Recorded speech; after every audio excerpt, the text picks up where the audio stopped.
In the top right-hand position as the blue Zerg player representing Team Liquid.net. They got 3 players into the quarterfinals, and one of them has made it all the way to the very top 2. Let's see if he can take home the money. It is Liquid Snute.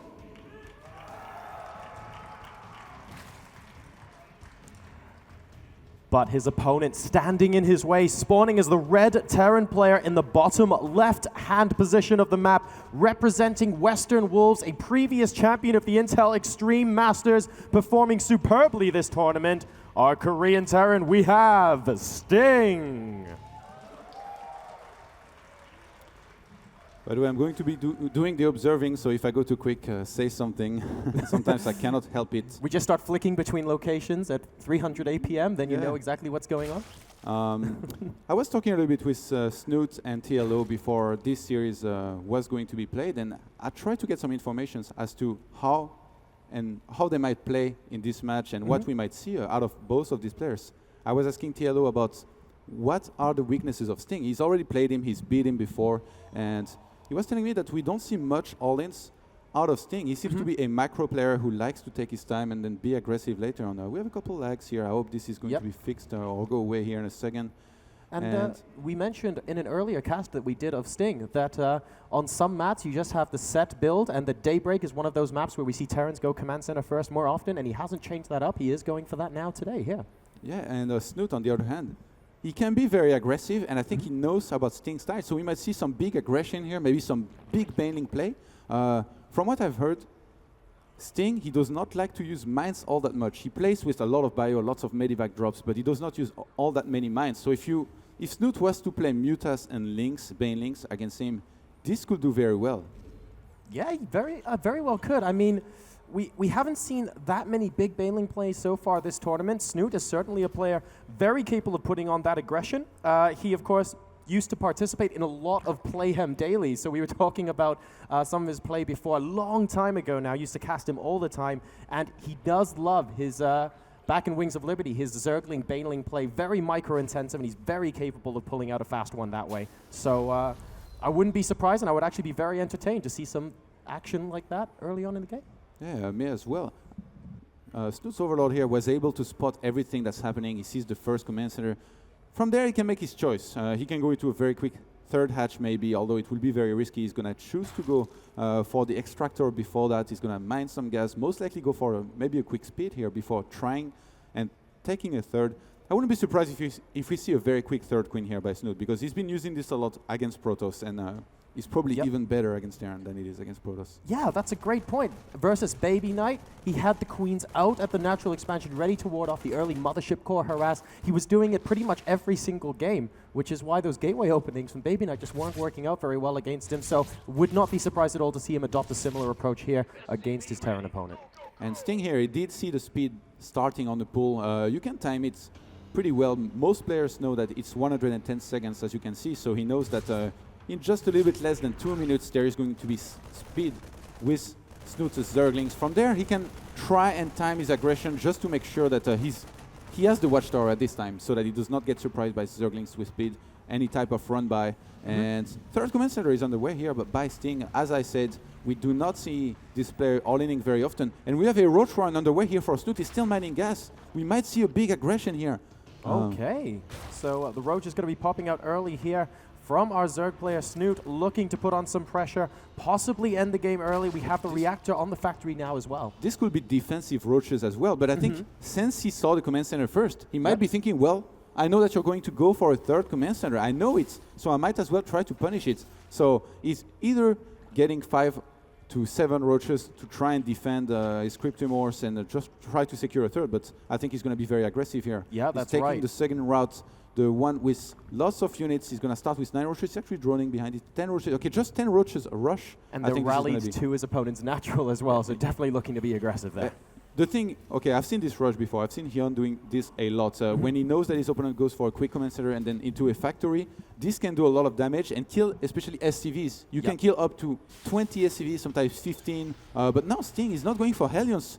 He's going for mines, so this might be very good for him. He's even able to spot the roaches here with his Hellions, so he's going to be prepared for that. He's starting to get some orders. He's expecting this attack somehow. Exactly, yeah. The Hellions moved effectively straight into the path of the roaches, but fantastic reflexes there from Sting, saving them, putting them back to the watchtower, immediately starting the mine production and the Marauder production behind it. Exactly what he needs to do maximum damage to these roaches when they come in. The Hellions even coming back to defend for what use they will be. We have some SCVs repairing them as well. He needs every little bit of damage he can get, and a bunker behind those 2 supply depots. Very nicely placed. Oh, excellent, though. Both of those mine shots taken up by a single roach. Now the rest are going to come forward. 9 roaches into the natural, and the SCVs immediately being pulled he wants to kill SCVs here.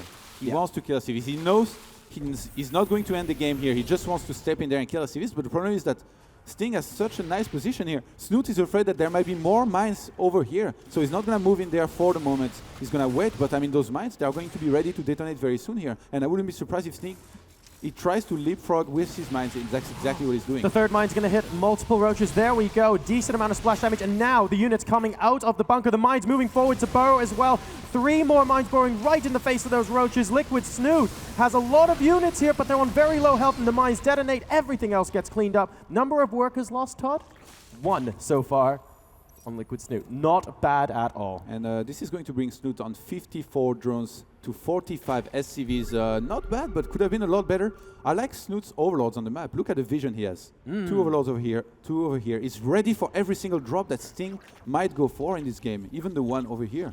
Yeah, that's a great point. Snute is also quite well known for his meticulous overlord spread. Against all matchups, he knows how to keep those overlords alive. Always make sure he sees in advance what his opponents are building that might be able to kill them, and he recalls them back to his half of the map before losing too many, going into the late game as well. And generally, he just sees so much of the map going into the mid game. He never slacks in all of his games. We see his overlord spread really, really meticulous. And Snute is upgrading 1-1 for his Zerglings here. He's going to get Pneumatized Carapace so that his overlords can move around a lot faster. And we can see he wants to go into a long game behind this. I mean, he's still getting a lot of units right now. He might be gearing up for an attack, or maybe it's a defensive production here of units. I feel Snute is anticipating a lot of drops here. Like these overlords, you will not see this usually in a Zerg versus Terran, but he knows Sting's strength is all of those medivac drops, and we might have an engagement here in a second. Sting moved really far out here, actually.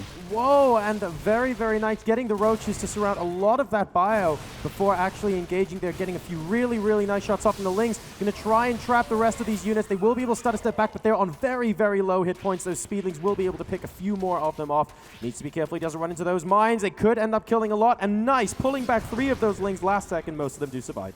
And they do end up blowing up one of these Marauders as well. Nice Overlord creep drop.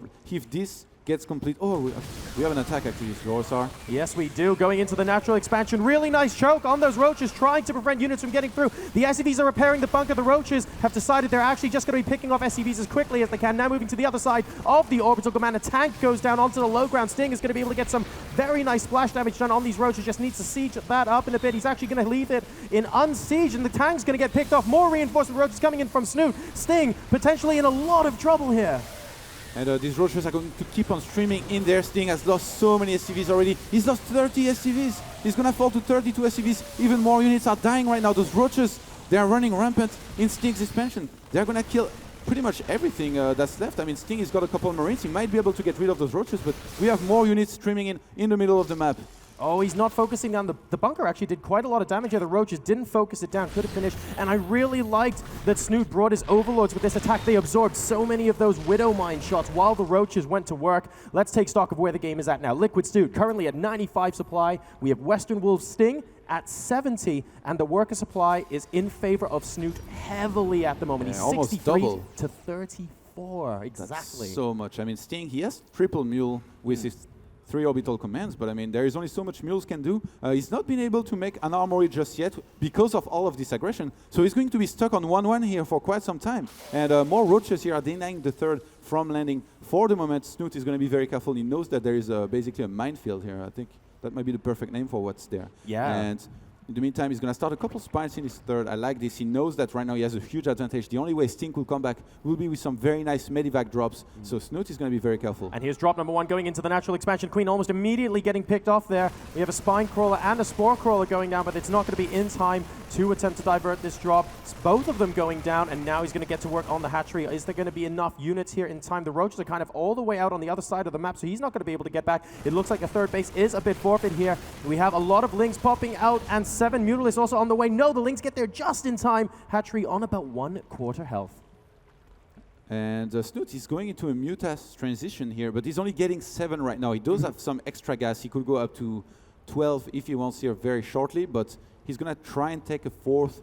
He's upgrading 2-2, and he's going to be very far ahead on upgrades. As soon as he has 2-2 here, as I said, Sting is going to be on 1-1 for a very long time. He doesn't have turrets. Sting is actually still very low econ here. He's only on 36 SCVs. And he has not been...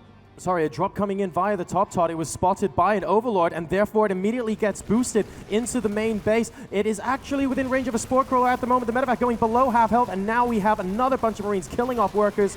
Workers killed this game so far. It's been a very low econ game in that regard. 35 to 15, a total of 50 workers killed already at the 15-minute mark, and that second drop at the third gets cleaned up as well. Oh, I think one of the Mutas might have died here. The Muta count right now, 4 for Snute, so he's lost a couple of his Mutas that he had just made. He's going to make 9 more. He's got Zerg flyer attacks on the way. Sting, he's basically trying to stabilize, taking a third, and he's going to keep on dropping. He's left one of his drops over here ready to go in action again, and Snute is anticipating that. Oh, very He's nice. Jedi sense, man. Yeah, a couple of Mutas as well to discourage picking up off that drop. The medevac is going to boost and try and get away from the Mutas. Only slightly faster than them at the moment. Snute might be able to catch back up once the speed boost is gone, and indeed he will be able to get this medevac as well. Now we have Snute moving out across the map, getting ready for a big attack. Lots of Lings joining those roaches. He's going to go towards the third. And lots of army here for Snute. He's up to 89, army supply to 78. Couple mines do detonate. Snute might try to snipe the orbital command here, but he's going to move in on this huge Marine and Marauder force with only 1 tank and 1 mine behind. Oh, I don't know about that. That was a really, really nice sort of choke there for Sting to engage out of, and Snute may have been able to snipe something off in the third, trying to engage the army instead, but in that particular position, with mines there and with the bio occupying such a condensed space, you mentioned with the tank behind as well, Sting was always going to be favored in that engagement. And Sting, he's got a lot of barracks here. He's going to stabilize for the moment. He's brought his SCV count back to 45 to the 67 drones of Snute. Very important. I mean, when he uses Mule here, he does have a very good income. He's going to be able to produce a lot of barracks. We have a couple of Mutas here flying in the main. No turrets are ready, Joesar. Oh, and this is catastrophic for Sting. He lost so many workers earlier on in the game. He's trying to get his economy back up. The last thing he needed was to lose more and more to these Mutalisks. A couple of turns are going to shoot the rest of them away, but a lot of the damage has been done. He's back down to 38 workers. His income at the moment is half of that of Snute. That's not a position you want to be in. And Snute is moving across the map with his powder pack of units, which is Roaches and Lings. I think he's going to attack into the third, and there's only a couple mines ready for this. Yeah, the Mutas have diverted the army. Exactly. Very, very nice. Picking off that mine, and now the third base is completely and utterly forfeit. Good detonation of that Widow mine on those SCVs there. The army rushing back from the main base. Are the Mutas going to come back in? Yes, they are. Round number 2. He sees that the army engaging at the third, so he moves back in. The turret will not get put up, and more SCVs are being killed. And Snute right now is really... He's toying around with Sting. He's making him go back and forth between his third base and his main, and Sting is being overwhelmed. I mean, he's fallen to 134 supply. Snute is still on 143, but he's got 1,500 minerals. In a second here, he might be able to make enough unit to maybe finish it. The army supply, 102 actually for Sting, only 67 for Snute, so he needs to spend his money better, because Sting is assembling quite a scary force here, and I think he's going to go for a big push, maybe with 2-2. That's right. I mean... With this kind of push that Sting's trying to go for, Snute is trying to delay it as much as possible. He had units going into the third, the Mutas flying into the main, making Sting think twice about moving out across the map. But the facts speak for themselves. The army supply is larger for Sting at the moment. Yeah, true, he doesn't have as many workers. In fact, he has fewer than half of Snute at the moment, 36 to 74. But his army supply is very, very scary indeed. And look, as soon as it moves out across the map, the Mutas going back into attack in the main base, and they're actually going to be engaging these Marines and the turret outright. They can take this fight, and a lot of these production structures are going to be sieged up. Sting has to do a lot of damage with this push. And the Mutas are going to be able to snipe a couple add-ons here, but they should come back after that, because there is this huge force from Sting. Oh my god, the Banelings, they're so close to the army, and they're not nearly finished from morphing. Oh, 17 Banelings moving behind the mineral line now, wanting to engage that Bio army. Once it's on creep, this forward base is arguably forward here, and here we go, the Lings and Banelings with Roaches pouring into the Terran army. Do we have enough splits here? Oh, some excellent engagements on the Banelings. but there's some bioforces in the back. The problem is, look at this army, Todd. He didn't come back with the Mutas. They're still in the main of the turn. They're catching all of those units coming out of those barracks. And Snute, he hasn't held here, but if he holds at his third, he's going to be in a great position, because right now he's killing all of these reinforcements. This might have been a great move, which might end up winning the game for him here by Snute. Yep. I mean, Sting still has a decent amount of DPS here, but those units are on such low health, and in the meantime, the Mutas are completely camping out all of the infrastructure. Sting basically can't make more units without them coming straight out into the path of the Mutas. Very inefficient engagements when you just have a few units at a time, and we now see Snute gathering Zerglings at his third base. We see some Banelings there as well. Sting knows he has to win the game with this army or lose game number one, and look at this, he's not even going to the third. He's heading home, but I think it's too late. Those Mutas have done so much damage. They got so many kills. They kept on not allowing enough units to come out from those barracks to defend against them. And Snute is going to flank this one small squad out on the map here. Beautiful surround. I don't even think he'll need the Banelings there. Very good holding them back. He's preserving them, and Snute in an absolutely dominant position here in game number one. Snute's got Ultralis Cavern on the way here. He's getting another macro hatch in his main. He's tired of having too much money. He wants to spend it, and I think this big attack here is going to be very hard for Sting to hold. He's only on 57 army supplies. Snute actually only on 57 as well, but so many Zerglings and Banelings. He's upgraded with 2-2. And where's Sting's army? Oh my goodness, the third base is basically completely forfeit right now. Sting's army trying to move down from the natural expansion, but it's not that big anymore. It's 54-60 right now, and the Banelings stream in. So much of the bio is going down. Sting now down to under half the supply of his opponent. GG, and our Team Liquid Zerg player Snute, ladies and gentlemen, wins game.